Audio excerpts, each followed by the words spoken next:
तो पहले तो हम फाइंड द एरर वाले क्वेश्चन से शुरू कर रहे हैं।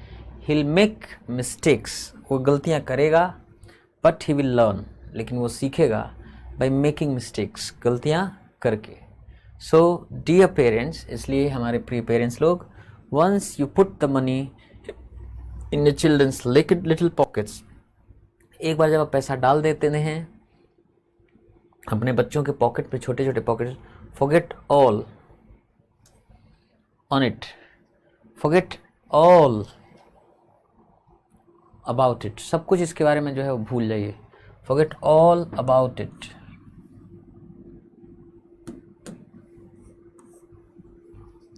forget all about it.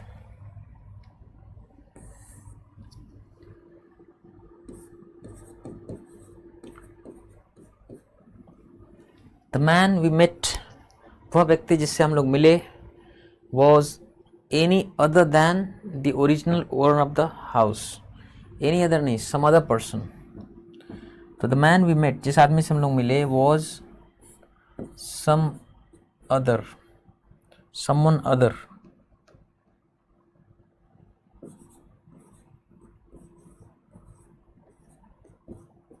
Someone other than the original owner of the house. घर का जो असली मालिक था उसके अलावा कोई और था। यहाँ एनी नहीं होना चाहिए था।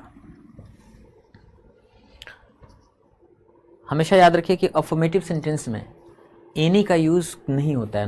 बहुत कुछ जगहों पे जैसे कैन या कुड जब वर्ब्स होते हैं वहाँ एनी या एनी से बनने वाले कोई प्रोनाउन का इस्तेमाल होता है। अदरवाइज अफर्मेटिव सेंटेंस में एनी का इस्तेमाल नहीं होता है। So the man we met, जिस आदमी से हम लोग मिले, वॉज समवन अदर, कोई और आदमी था, then the original owner of the house.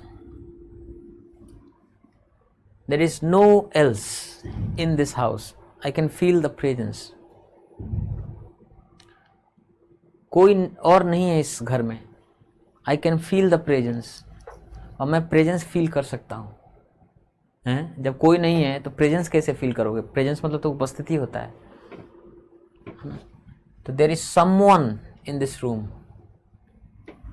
कुछ तो होना है। There is someone else in this room.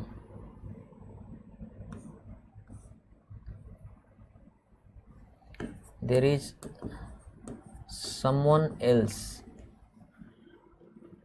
in this room.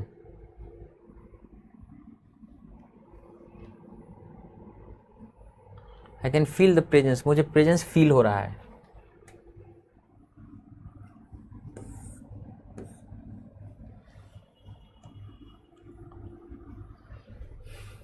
Some scholars,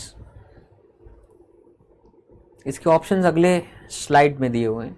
some scholars while exploring the forest of America, कुछ स्कॉलर्स जब वो एक्सप्लोर कर रहे थे, ढूंढ रहे थे द फॉरेस्ट ऑफ अमेरिका को, जब उसके बारे में अनुसंधान कर रहे थे, जान रहे थे, तो डिस्कवर्ड सम बिल्डिंग, तो उन्होंने खोज कर दिया कुछ इमारतों का, बिल्डिंग्स का, दैट वर इन रूइंस, जो भग्नावशेष में थे, रूइंस में थे, खंडहर बन चुके थे।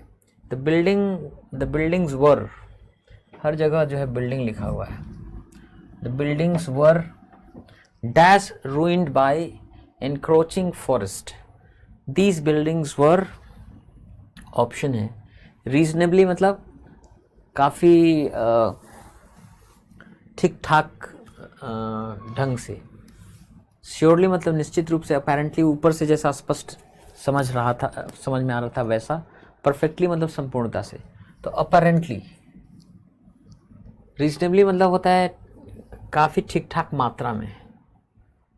अब तो देखना ये है कि क्या सही हो सकता है। The buildings were apparently ruined, जो बिल्डिंग्स थे ऊपर से देखने में ऐसा लग रहा था कि रूइंड थे, खंडहर बन चुके थे, बाय इंक्रोचिंग फॉरेस्ट, ऐसे जंगल द्वारा जो इंक्रोच कर रहा था, उस बिल्डिंग के ऊपर हावी हो रहा था। They were remnants of a dash civilization, और ये बिल्डिंग्स जो थे वो रेमनेंट्स या निशानियाँ, अवशेष थे, of a dash civilization, of a great civilization, new civilization, old civilization, ordinary civilization. तो ओल्ड सिविलाइजेशन के भग्नावशेष होंगे, ग्रेट सिविलाइजेशन के, ओल्ड और ग्रेट दोनों में से कोई एक हो सकता है। द स्कॉलर्स गॉट इंटरेस्टेड, जो स्कॉलर्स थे वो इंटरेस्टेड हो गए उसमें, उनकी रुचि जग गई। दे एक्सकेवेटेड मोर, उन्होंने खुदाई करी ज़्यादा एंड डिस्कवर्ड, और उन्हें ढूंढा। अच्छा, ये पता कैसे चलेगा कि they were remnants of a great civilization, बहुत महान सभ्यता के वो निशानी और शेष थे। ऐसा महान तो अभी पता चला नहीं, कुछ ऐसा हुआ नहीं। तो ओल्ड सिविलाइजेशन, पुराने सिविलाइजेशन के अवशेष थे, ये समझ में आ रहा है। सो जाहिर सी बात है हमारा जो प्रेफरेंस होना चाहिए वो ओल्ड होना चाहिए कि देवर, ये जो बिल्डिंग्स थे रेमिनेंट्स या अवशेष थे ऑफ ए लगा है, तो ओल्ड कैसे होगा? क्योंकि अगर ए लगा हुआ है, ए लगा हुआ है तो ओल्ड के साथ एन लगेगा ना, तब तो फिर ग्रेट ही होगा। हालांकि होना चाहिए था कि देवर रेमिनेंट्स, से अवशेष थे ऑफ एन ओल्ड सिविलाइजेशन, एक पुरानी सभ्यता के अवशेष थे। द स्कॉलर्स गॉट इंटरेस्टेड, जो विद्वान लोग थे वो इंटरेस्टेड हो गए। दे एक्सकेवेटेड मोर, और खुदाई की उन्होंने, एंड डिस्कवर, ढूंढा उन्होंने। Dash their utmost surprise the remains of a flourishing civilization, यहाँ पे ऐसे डैश होना चाहिए था। The Mayas dash they named it, तो उन्होंने और खुदाई की एंड डिस्कवर्ड, उन्होंने डिस्कवर किया क्या? टू देयर ग्रेट सरप्राइज, अपने लिए बहुत आश्चर्य के रूप में। टू देयर ऑटमोस्ट सरप्राइज, यहाँ टू होना चाहिए। देखिए, टू माई सरप्राइज मतलब मेरे लिए आश्चर्य रूप से, आश्चर्यजनक रूप से। टू हिज सरप्राइज, उसके लिए आश्चर्यजनक रूप से, जो उसके लिए आश्चर्य जैसा हो। And discovered to their utmost surprise, बहुत ही आश्चर्यजनक रूप से उनके लिए उन्होंने क्या डिस्कवर किया? The remains of a flourishing civilization, एक फलते फूलते सभ्यता का अवशेष उन्होंने ढूंढा। The Mayas dash, the Mayas when, while, then, as, the Mayas, और उन्होंने उस सिविलाइजेशन का नाम रखा the Mayas, as they named it, जैसा कि उन्होंने इसका नाम रखा।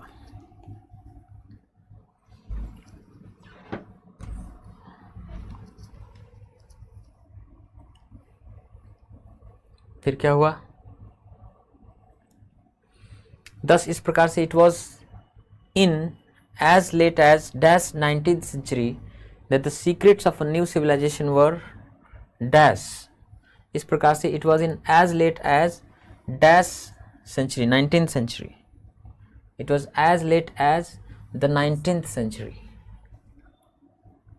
ये 19th century में ही that the secrets of a new civilization, एक नए सभ्यता के रहस्य, were dash the fact, were unearthed, unmatched, surprised, unparalleled, unearthed, कि it was in as late as the 19th century, 19वीं शताब्दी में ही that the secrets of a new civilization, एक नए सभ्यता के रहस्य, were unearthed, उसको ढूंढा गया। The fact remains that, fact ये है कि, यह तथ्य ये रहता है कि इवन टुडे, आज भी, the Mayan culture is one of dash most fascinating ancient civilisation. Fact तो ये है कि इवन टुडे, आज भी, द मायान कल्चर, माया जो संस्कृति है, is one of the dash most, one of the most fascinating, the होना चाहिए, वन ऑफ द,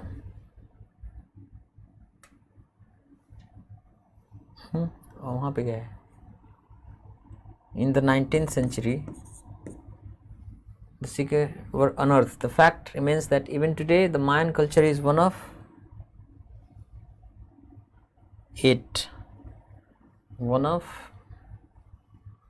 ये 7th वाले का been, become, being, seen, 7th का इसमें तो कोई है नहीं, 6 के बाद 7 तो इसमें कहीं दिख ही नहीं रहा, सीधे 8 आ गया।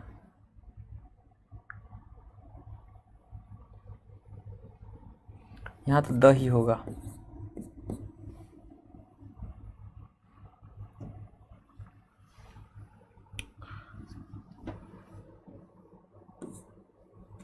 You गायब ही कर दिए इन लोगों ने।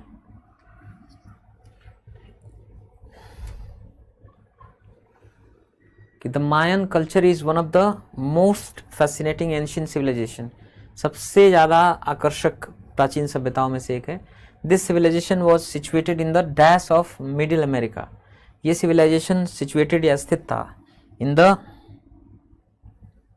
Head tail body heart, in the heart मध्य में, in the heart of middle America, मध्य अमेरिका के एकदम बीचों बीच था। इट कवर्ड एन एरिया, ये कवर करता था एक area about equivalent to that of France, जो फ्रांस का जो एरिया है उसके बराबर की का एरिया कवर करता था। 10th, yet but also and spread across some, और फैला हुआ था across some part of Mexico, और ये फैला हुआ था मेक्सिको का कुछ हिस्सा था उसके मतलब उसके ऊपर भी। The buildings do tell us, ये बिल्डिंग्स हमें जरूर कहते हैं अबाउट द टेक्नोलॉजिकल एडवांसेस, उस तकनीकी प्रगति के बारे में। दे हैड अटेंड, जो उन्होंने प्राप्त कर लिया था माया कल्चर के लोगों ने।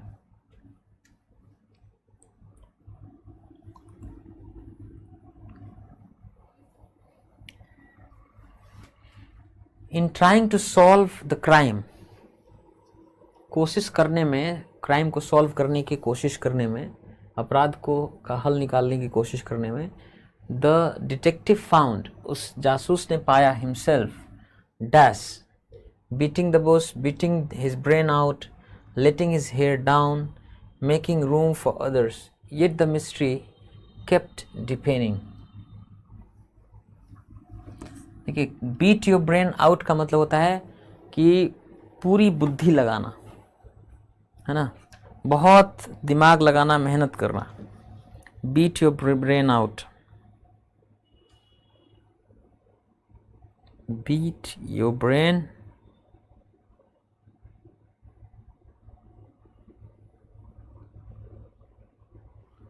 आउट।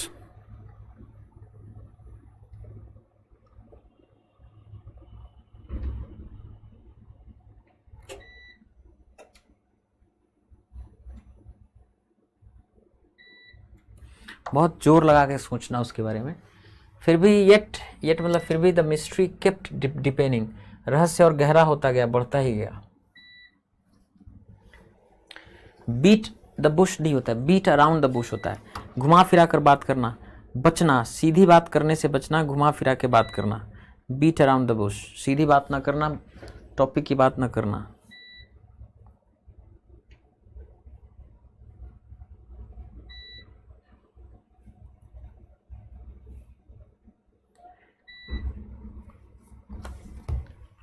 तो लेट योर हेयर डाउन का मतलब होता है एकदम ऐसा बिहेव करना कि झिझकना नहीं, बेझिझक व्यवहार करना, एकदम फ्रैंक व्यवहार करना। Let your hair down.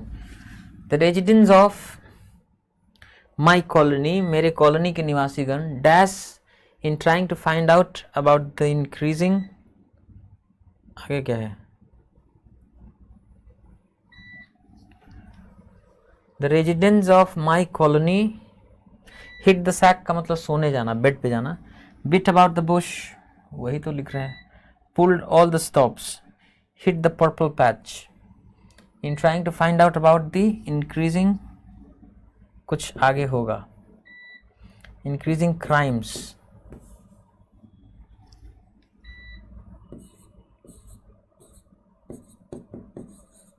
Increasing crimes.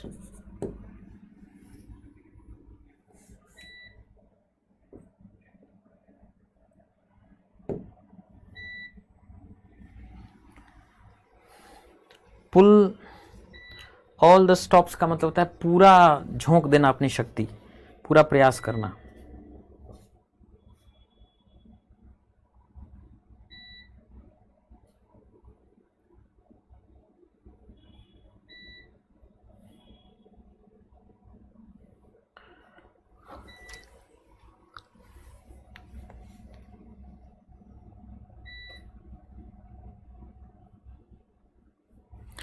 hit the purple patch.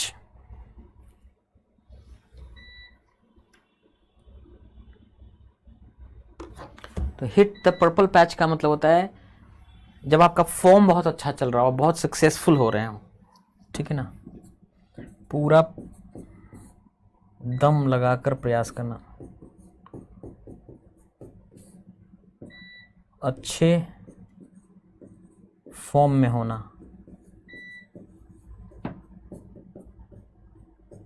खिलाड़ी लोग अच्छे फॉर्म में होते हैं। हिट द सैक मतलब सोने जाना।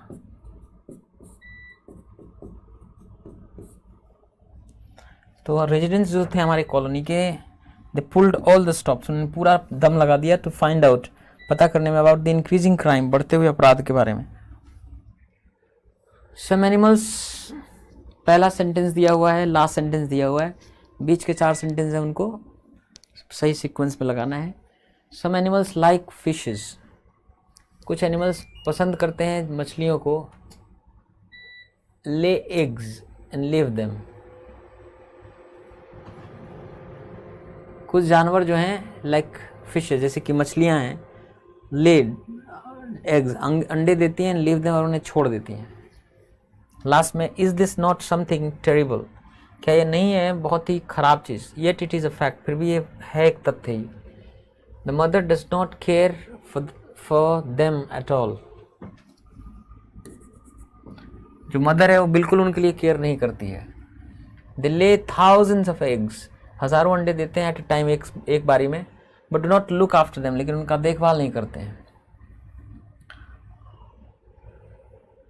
मोस्ट ऑफ द एग्स, अधिकांश एग्स डाई, मर जाते हैं, and only a few of them, केवल उसमें से कुछ ही डेवलप इनटू फिशेस, मछली में विकसित होते हैं, मछली के रूप में। She simply leaves the eggs, वो बस छोड़ देती है एग्स को, and never comes back to them, वापस कभी भी नहीं आती। देखिए, सम एनिमल्स लाइक फिशेस, कुछ ऐसे एनिमल्स हैं जैसे कि मछलियां हैं, वो अंडे देती हैं और छोड़ देती हैं, ठीक है ना। दे ले थाउजेंड्स ऑफ एग्स, वो हज़ारों एग्स अंडे देते हैं एट अ टाइम, एक बारी में, but do not look after them, उनको देखभाल नहीं करते। मोस्ट ऑफ द एग्स, और अधिकांश एग्स मर जाते हैं, die, only a few of them develop into fishes, Q R, है ना।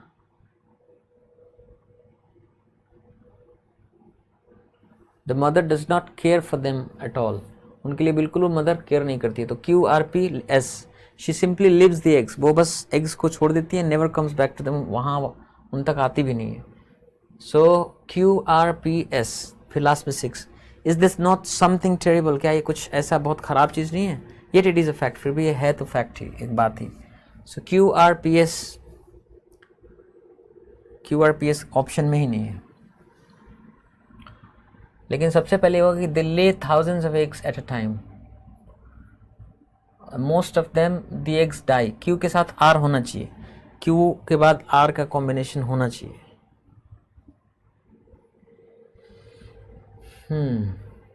इसमें options Q, they lay thousands of eggs, फिर P, the mother does not care for them at all, Q P S, she simply leaves the eggs and never comes back to them, फिर R, most of the eggs die and only a few of them develop into fishes, यही सही है, ये गलती से S लिखा हुआ है, QPSR ठीक बन रहा है out of the given options. देखिए, शी कभी आएगा जब पहले मदर आ जाएगी, तो P के बाद S होना चाहिए।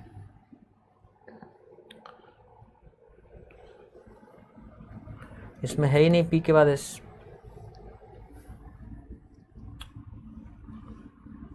इसमें सही बैठ रहा है।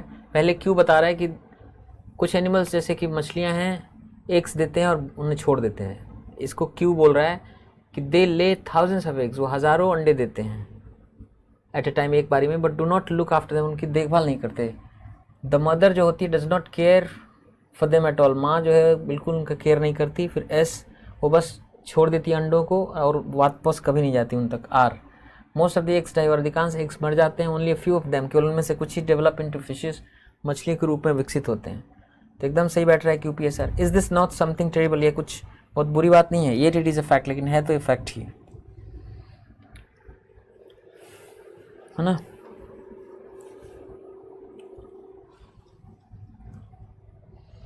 सो look at the options. R पहला सेंटेंस नहीं होता है, ये पहला सेंटेंस नहीं हो सकता आर, क्योंकि ऑप्शन में कोई भी ऑप्शन आर से शुरू नहीं हो रहा है। When you read a book, जब आप कोई किताब पढ़ते हैं, you are focusing your attention, तो अपना ध्यान लगा रहे हैं ऑन द कॉन्सेप्चुअल आइडियाज़, अवधारणात्मक विचारों में इन द बुक, किताब में जो दी हुई है। सेल्फ अवेयरनेस इज डेवलप्ड, अपने बारे में जानकारी डेवलप्ड होती है थ्रू प्रैक्टिसेस, रीतियों द्वारा, इन फोकसिंग योर अटेंशन, जिसमें आप अटेंशन आप फोकस करें on the details of your personality, कि आपके पर्सनैलिटी का डिटेल्स क्या है, एंड बिहेवियर और व्यवहार, which isn't learn from reading a book, जो नहीं सीखा जाता है फ्रॉम रीडिंग अ बुक, एक किताब पढ़ने से। You can develop an intellectual understanding, आप विकसित कर सकते हैं इंटेलेक्चुअल या बौद्धिक समझ ऑफ द आइडियाज़, उन आइडियाज़ का, ऑफ सेल्फ अवेयरनेस के बारे में फ्रॉम अ बुक, किताब से। But this is not the same, लेकिन ये सेम नहीं है। With your attention in a book, आप अपने अटेंशन द्वारा किताब में ध्यान लगा करके, you are practising not paying attention, आप प्रैक्टिस तो कर रहे हैं लेकिन अटेंशन नहीं दे रहे हैं, तो टू योर ओन बिहेवियर, अपने खुद के व्यवहार में, emotional and personality, behaviour, emotion and personality, उस पर आप ध्यान नहीं दे रहे हैं। पहले तो when you read a book, you are focusing your attention on the conceptual ideas in the book.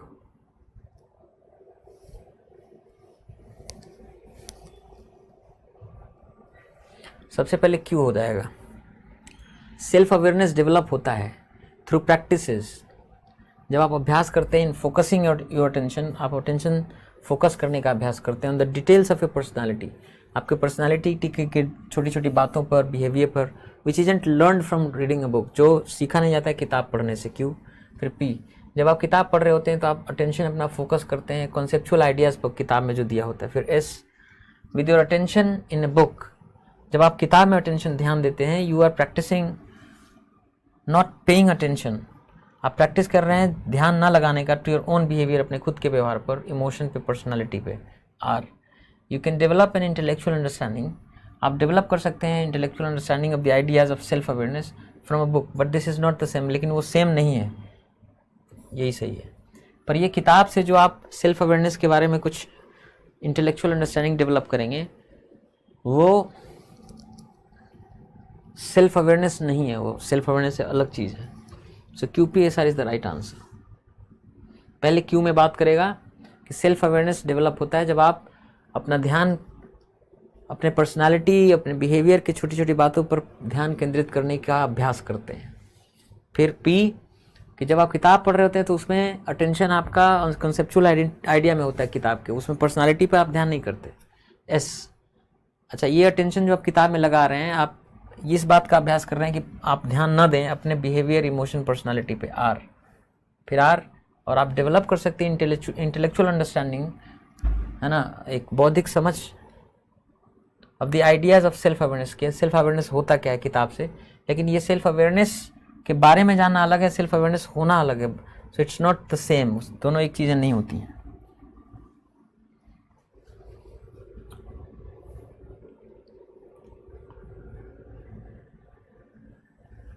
So this is a passage, we have to read the passage and then we have to answer the questions that follow. When we pick up a newspaper,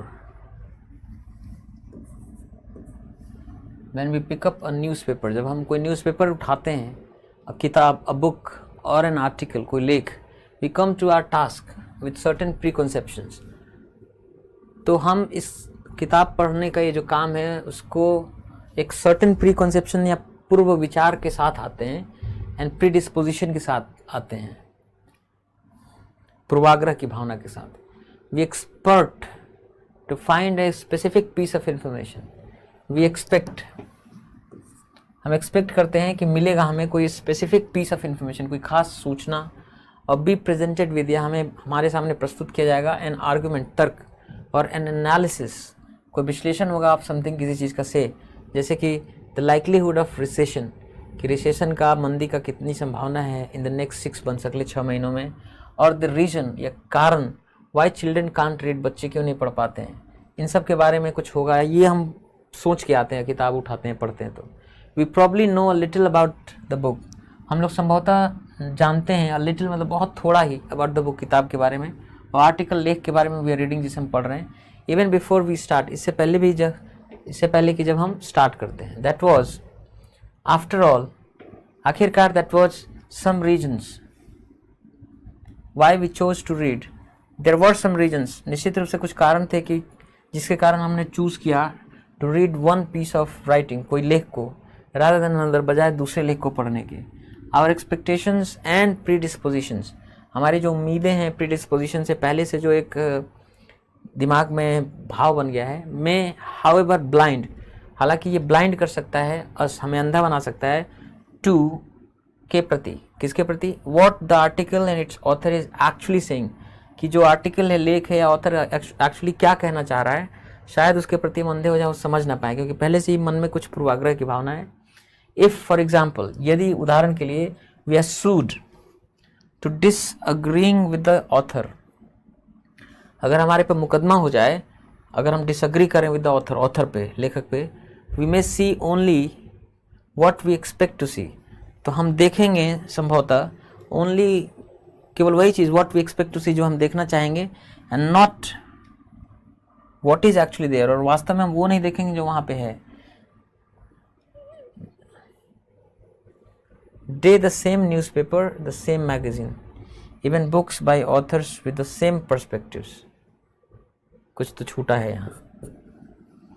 In order to reflect on our reading habits, in order to reflect, ताकि हम reflect कर सकें, सोच विचार सकें, on our reading habits, अपने reading habits के बारे में, improve our skills, अपने स्किल्स को सुधार सकें, we need to break out of this routine, हमें ज़रूरी है कि हम इस रूटीन से बाहर निकलें, step back, पीछे थोड़ा हट जाएं, and look at, और देखें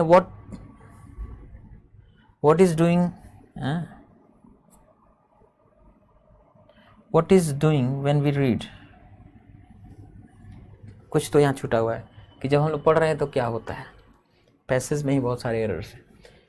अकॉर्डिंग टू द ऑथर, लेखक के अनुसार, which one of the following statements, निम्नांकित जो फॉलोइंग स्टेटमेंट्स हैं, निम्नांकित स्टेटमेंट्स हैं, इनमें से कौन सा इज नॉट ट्रू, सत्य नहीं है। रीडर्स प्री कॉन्सेप्शंस, जो पाठकों के मन में पूर्वाग्रह है, इन्फ्लुएंस देयर रीडिंग, ये उनकी रीडिंग को प्रभावित करती है। कह रहे हैं नॉट ट्रू, तो ये तो ट्रू है। रीडर्स हैव एक्सपेक्टेशंस, रीडर्स जो हैं उनके मन में प्रत्याशा पहले से होती है। When they read an article और अ बुक, ये भी सही है। Readers look for specific information, पाठक कुछ खास सूचना देखते हैं in any of their readings, अपनी किसी भी रीडिंग में, ये भी सही है। रीडर्स अज्यूम दैट, रीडर्स मान लेते हैं कि एवरीथिंग दे रीड, हर चीज़ जो वो पढ़ रहे हैं, विल हैव न्यू इन्फॉर्मेशन, उसमें नया सूचना होगा, ऐसा सत्य नहीं है। आवर एक्सपेक्टेशंस एंड प्री डिस्पोजिशंस में हाउएवर ब्लाइंड अस, हमारी जो उम्मीदें हैं प्री डिस्पोजिशन से, पूर्वाग्रह की भावना है, हालांकि वो हमें अंधा बना सकती है, बिकॉज क्योंकि we may not get the actual ideas of the author, क्योंकि संभवतः नहीं मिलेगा हमें वास्तविक जो आइडिया है ऑथर का, वो सही बात है। Will get the actual ideas, नहीं। We may disagree with the author, no. Will agree with the ideas of the author, नहीं। जो एक्सपेक्टेशंस ऑफ प्री डिस्पोजिशंस हैं हमारे, हमें ब्लाइंड कर सकते हैं, क्योंकि we may not get the idea, हम समझ नहीं पाएंगे जो एक्चुअल आइडियाज़ है ऑफ द ऑथर का। One of the ways to improve our reading habits is, to improve, सुधारने का, और रीडिंग हैबिट्स, अपने रीडिंग हैबिट्स को सुधारने के जो कई तरीके, उनमें से एक है to break the routine by changing the time of reading, routine को बदलना, ब्रेक करना, by changing the time of reading, reading का जो टाइम है उसको बदल करके। Change the type of topics we read, जिस तरह का टॉपिक हम पढ़ते हैं उसको बदल दें। Break the routine of reading the same newspaper, हाँ ये हो सकता है। इसमें जो है ना, पैसेज में पूरा लिख नहीं पाया था यहाँ। The day the same newspaper, the same magazine, even books by authors with the same perspectives, इसको हम चेंज करने की यहाँ बात कर रहा होगा, वही छूट गया था यहाँ। तो one of the ways to improve, जो तरीके हैं इम्प्रूव करने के अपने रीडिंग हैबिट्स को, उनमें से एक तरीका है break the routine of reading the same newspaper. Same newspaper पढ़ने का जो रूटीन है उसको छोड़िए, कोई दूसरा न्यूज़पेपर उठाइए। से रीडिंग हैबिट्स हमारी सुधरेगी।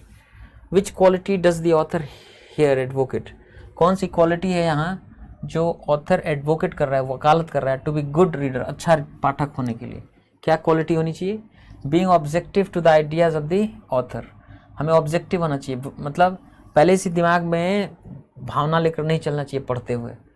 ऑब्जेक्टिव होने का मतलब जो लिखा है उसको उस तरह से समझें, यानी कि पूर्वाग्रह की भावना से देखें। Having pre conceptions and pre डिस्पोजिशंस, पहले ही प्री कॉन्सेप्शन है, ये अच्छी क्वालिटी नहीं है। हैविंग कंटिन्यूअस रूटीन नहीं, डिसअग्रिंग विद द ऑथर नहीं, being objective to the ideas of the author, author जो भी आइडिया कह रहा है उसके प्रति ऑब्जेक्टिव भाव रखें, पहले से ही पूर्वाग्रह की भावना ना रखें, ये अच्छा हैबिट है अच्छे रीडर की। Which word in the passage, passage में कौन सा वर्ड मीन्स अर्थ रखता है? व्यू पॉइंट्स, व्यू पॉइंट्स का मतलब होता है नजरिया। तो प्री कॉन्सेप्शन मतलब पूर्वाग्रह, प्री डिस्पोजिशन मतलब पहले ही मन में जो भाव है, पर्सपेक्टिव मतलब नजरिया, यही होता है नजरिया, व्यू पॉइंट।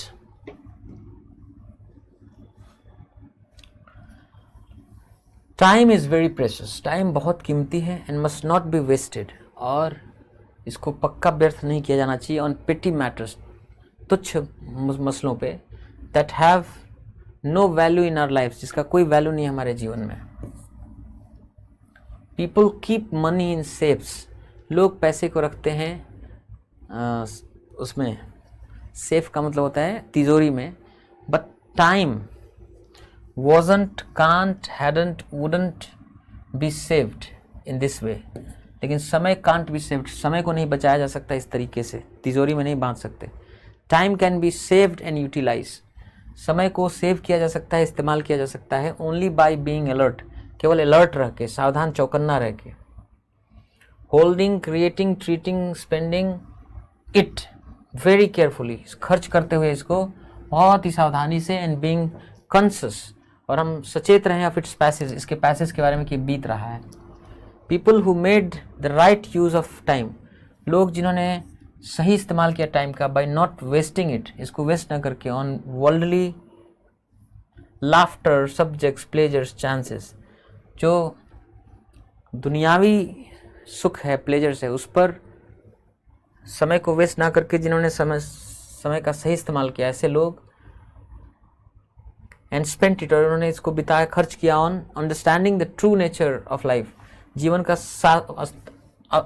असली प्रकृति क्या है इसको समझने पे जिन्होंने टाइम लगाया, एंड इट्स पर्पस, इसका उद्देश्य क्या है, हैव लेफ्ट अस, वो छोड़ गए हमारे लिए, with a dash collections, with a rich collections,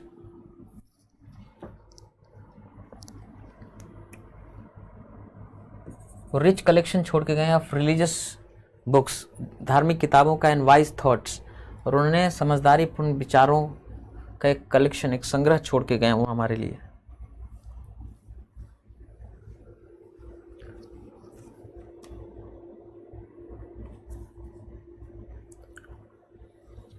the author is not well known, author जो है वेल नोन नहीं है, सुविख्यात नहीं है। Little bit people have heard of him, a few people, केवल few people know have heard of him, मतलब कोई नहीं सुना है, तो यही कर दीजिए कोई नहीं सुना है।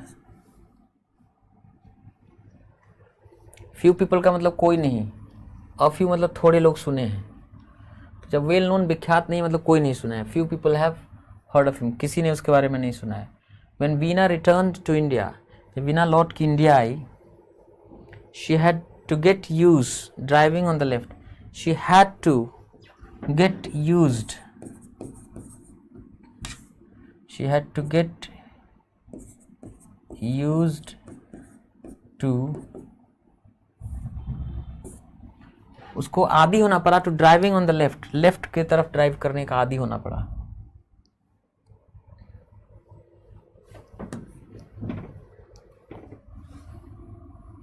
यूज मतलब आदि होता है, एडजेक्टिव वर्ड होता है ये। So she had to get used, उसको आदि होना पड़ा टू ड्राइव करने का ऑन द लेफ्ट साइड पे, क्योंकि विदेशों में गाड़ियां राइट हैंड साइड पे चलाते हैं, इंडिया में हमारे यहाँ लेफ्ट साइड पे चलाते हैं। The metro service is so good, metro service इतनी अच्छी है that one doesn't have to wait, किसी को इंतज़ार नहीं करना पड़ता है बियॉन्ड अ फ्यू मिनट्स, कुछ मिनटों के परे, बस कुछ मिनट तक ही इंतज़ार करना पड़ता है, जल्दी आ जाती है metro. So one doesn't have to wait beyond a few minutes, कुछ मिनटों के परे नहीं जाना पड़ता। ही वॉज सरप्राइज्ड, वो चकित था, एट मी, मुझ पर, refusing to accept his offer. Surprise at, असली सब्जेक्ट क्या होता है, असली ऑब्जेक्ट ये है ना मेरा रिफ्यूज़ करना, उस पर वो सरप्राइज्ड हो गई। तो माई रिफ्यूजिंग, तो she was surprised at my refusing, जो मेरा रिफ्यूज़ करना ये नाउन है और ये डिटर्मिनर है, इसको माई करना पड़ेगा। He was surprised at my refusing, वो चकित रह गई मेरा रिफ्यूज़ करने पर, टू एक्सेप्ट हिज ऑफर, उसके ऑफर को एक्सेप्ट करने से हमने जो मना कर दिया उस पर वो चकित रह गई।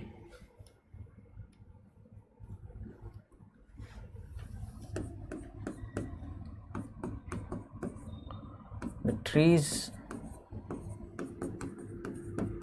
that were felled in the process outnumber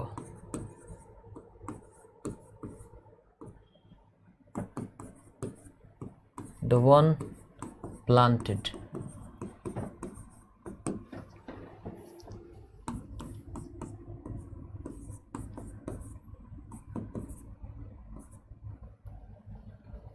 She is committed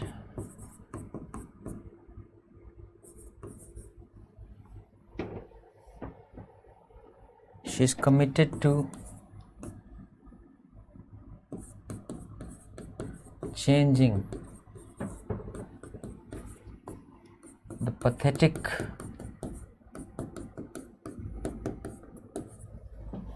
life of the slum dwellers.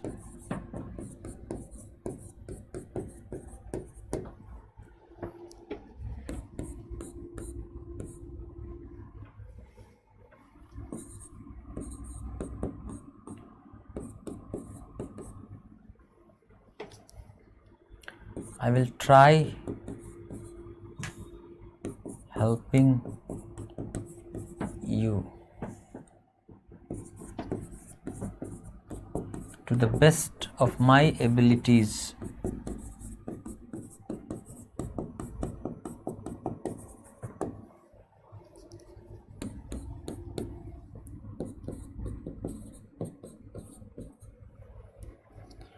Did you have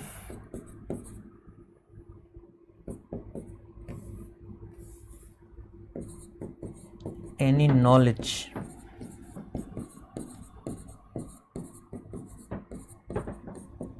about the upcoming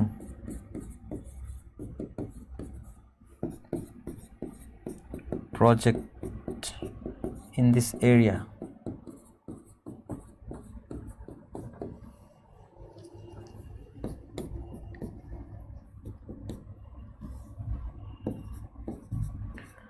I would have won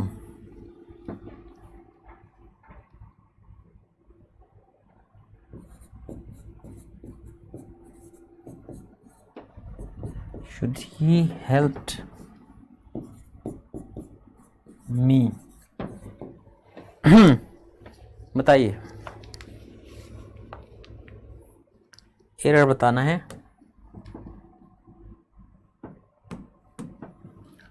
The trees that were felled, पेड़ जो काट के गिराए गए, fill मतलब गिराना होता है, FELL, पेड़ काट के गिराना, FELL, fell, felled, felled होता है, वहाँ गलती नहीं। The trees that were felled, पेड़ जो गिराए गए, in the process, प्रक्रिया में, outnumber, वो आउटनंबर करते हैं, यानी बहुत ज़्यादा थे, किससे, the ones, उनसे, planted, जो लगाए गए, तो जो प्लांट किए गए,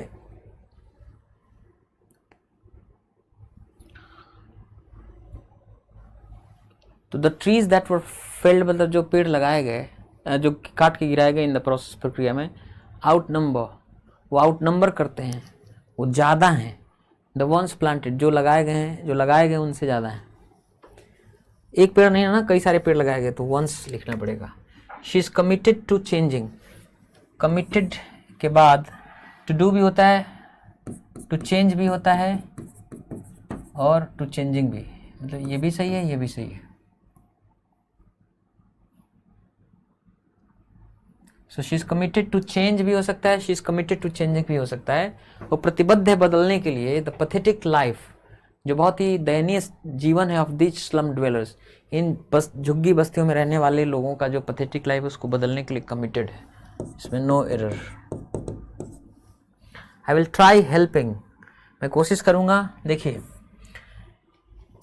कुछ करके देखते हैं कि नतीजा क्या होता है, तब वहां पे उस अर्थ में ट्राई के बाद वर्ब का एनजी फॉर्म होता है। लेकिन जब आप कोई कठिन काम करने का प्रयास करते हैं, उस सेंस में ट्राई के बाद इन्फिनिटिव स्ट्रक्चर का यूज होता है। I will try to help you, मैं कोशिश करूंगा आपकी मदद करने की, to the best of my abilities, जितनी मेरी क्षमता होगी उतने के हिसाब से। भरसक, did you have any knowledge, क्या आपको कोई ज्ञान था, जानकारी थी, अबाउट द अपकमिंग प्रोजेक्ट, जो आने वाला प्रोजेक्ट इन दिस एरिया, इस एरिया में, इस एरिया में आने वाला जो प्रोजेक्ट है उसके बारे में कोई जानकारी थी।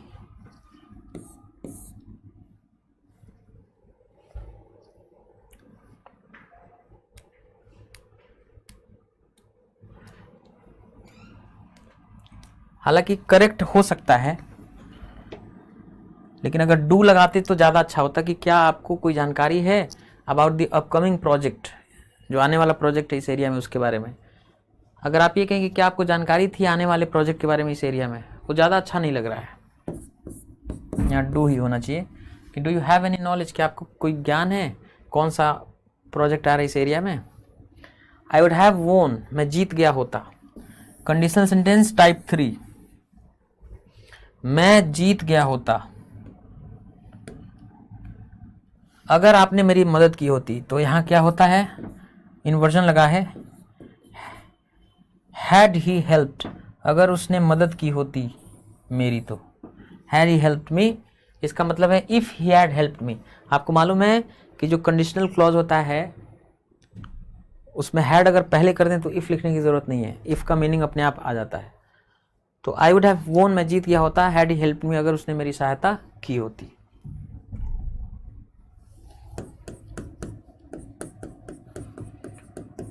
What he did to me and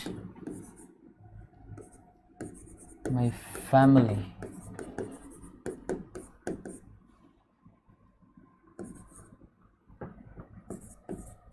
were unpardonable.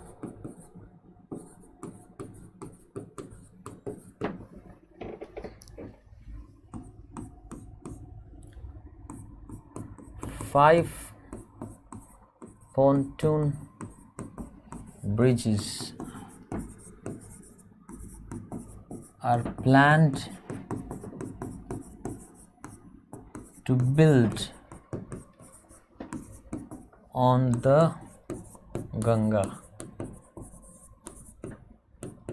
in this area.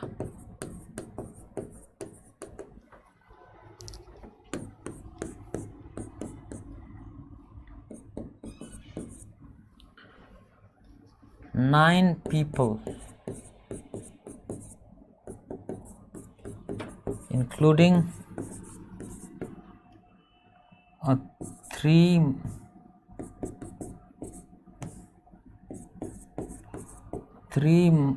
months old baby,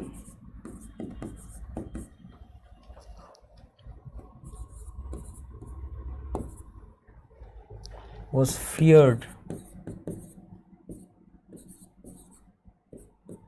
drowned in the boat capsize.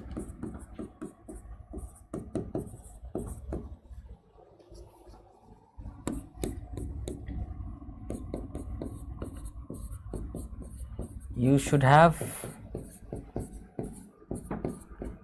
carried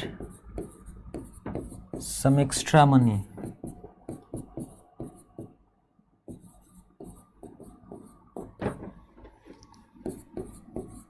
considering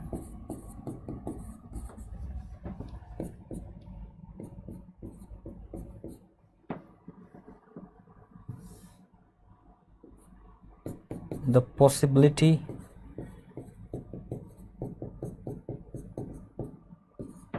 of a price raise.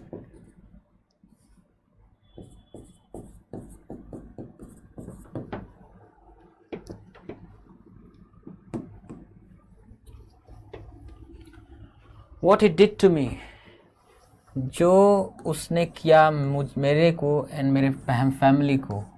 ये पूरा नाउन क्लॉज है, ये सब्जेक्ट है, ये वर्ब है, ये पूरा एडवर्बियल है और ये ऑब्जेक्ट है। पूरा यहाँ से यहाँ तक एक्चुअली ये नाउन क्लॉज है, सब्जेक्ट का काम कर रहा है। तो what he did to me and my family, जो उसने मुझे मेरे परिवार के लिए किया, वर नहीं वॉज।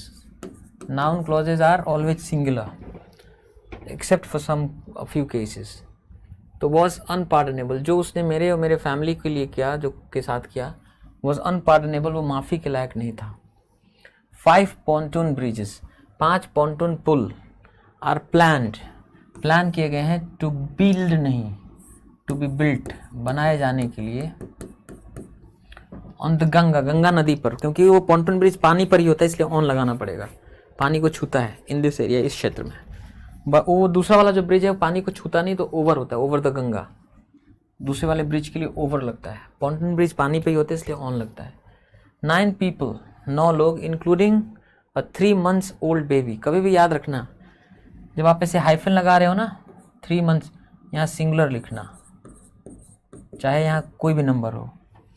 सो 9 people, 9 लोग, इंक्लूडिंग समेत अ 3 month old बेबी, 3 महीने की एक बेबी, एक बच्चे के समेत 9 लोग, वर फियर्ड। 9 लोग प्लुरल है ना, वर्ड, क्योंकि इसमें देखिए यहाँ से यहाँ तक ये नाउन फ्रेज है, ये नाउन फ्रेज है। इस नाउन फ्रेज का मेन वर्ड है पीपल। ये including a 3 month old baby preposition phrase adjective का काम कर रहा है, इसके बारे में चर्चा कर रहा है।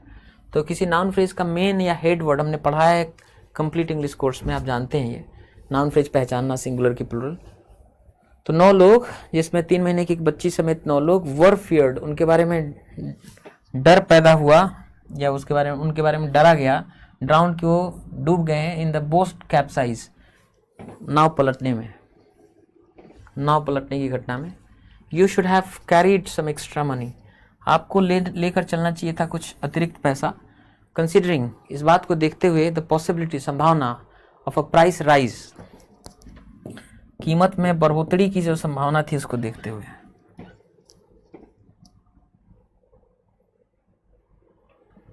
है ना, देखिए रेज मतलब होता है बढ़ाना, बढ़ना नहीं होता है। प्राइस राइज मतलब कीमत की बढ़ोतरी, खुद से बढ़ना। राइज, रेज मतलब बढ़ाना, उठाना होता है ना।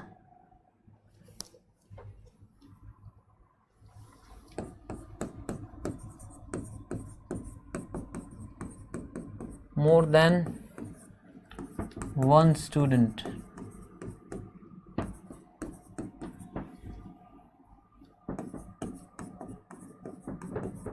was reported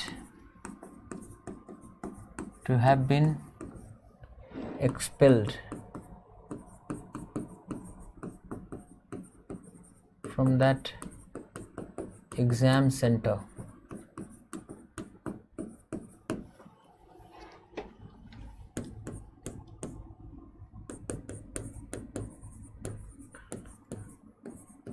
Hammer and sickle symbolizes communist ideas.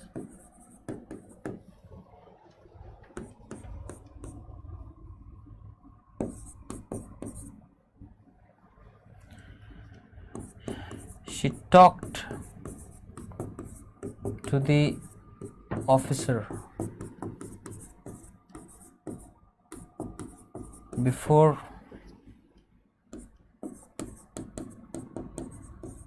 leaving for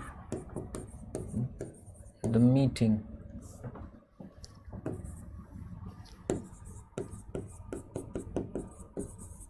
Lest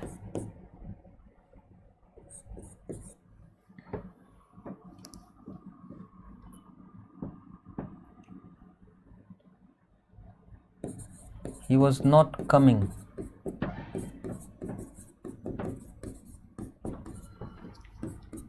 to the meeting.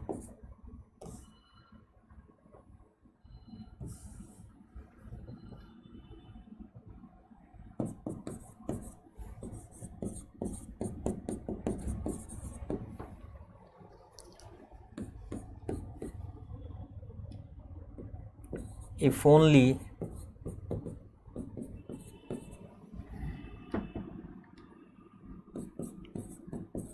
you had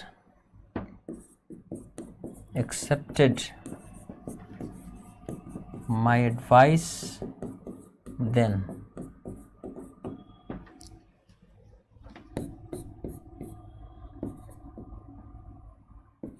A white and a black car were seen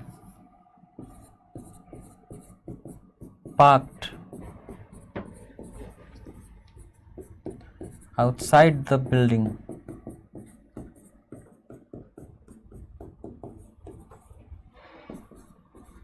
Before the blast.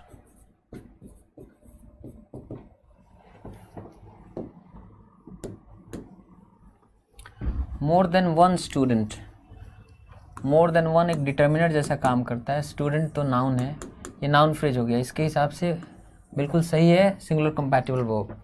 More than one student was reported, एक से ज़्यादा विद्यार्थी report किया गया, to have been expelled, निकाला जा चुके होने का, फ्रॉम दैट एग्जाम सेंटर, उस एग्जाम सेंटर से। इसमें कोई एरर नहीं है, आसान आसान सेंटेंसेस हैं। Hammer and sickle symbolise, sorry ठीक है, इसमें कोई एरर नहीं है, नो एरर है, पर मैं कुछ और लिखना चाहता था। मैं यहाँ लिखना चाहता था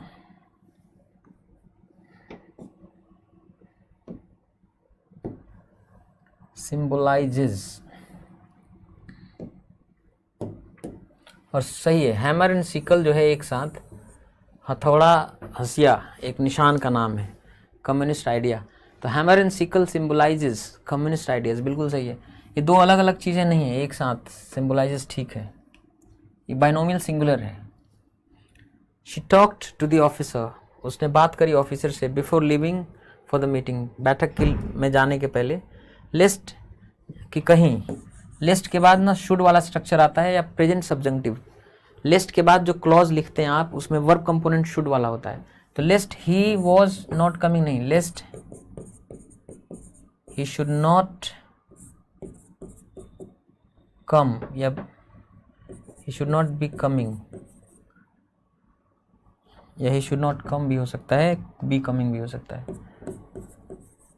he should not come to the meeting, कहीं वो मीटिंग में ना आए, इसलिए उसने उससे बात कर लिया चलने के पहले। देखिए, या तो आप ऐसे लिख सकते थे कि list he should not come, या list he not come। List के बाद he not come क्या है, तो लिस्ट के बाद जो क्लॉज आता है ना, उसमें शुड प्लस इन्फिनेटिव वाला एक स्ट्रक्चर हमने पढ़ा है, वो होता है। या लिस्ट के बाद प्रेजेंट सब्जंक्टिव मूड, वो क्या होता है, जो इन्फिनेटिव के 6 फॉर्म होते हैं ना, to do, to be done, to have done, to have been done, to be doing, to have been doing, उसमें मार्कर टू हट जाता है और केवल जो बेयर इन्फिनेटिव होता है वही लिखा जाता है। तो lest he not come to the meeting, तो ये भी हो सकता था, शुड नहीं लगेगा। इफ ओनली मतलब होता है काश, इफ ओनली, काश यू हैड एक्सेप्टेड, तुमने मान लिया होता, माई एडवाइस देन, तब मेरी बात तुमने मान ली होती, नो एरर, इसमें कोई गलती नहीं है। A white and a black car, देखिए a white and a black दो डिटर्मिनर्स हैं, मतलब दो अलग अलग कारें हैं, a white and a black car were seen, देखे गए, पार्क्ड, कि वो पार्क थे आउटसाइड द बिल्डिंग, बिल्डिंग के बाहर खड़ी किए गए थे, बिफोर द ब्लास्ट, ब्लास्ट के पहले। इसमें भी कोई एरर नहीं है, no error. So that's it for today, आज के लिए इतना ही। I will see you tomorrow, till then take care of yourself, bye bye.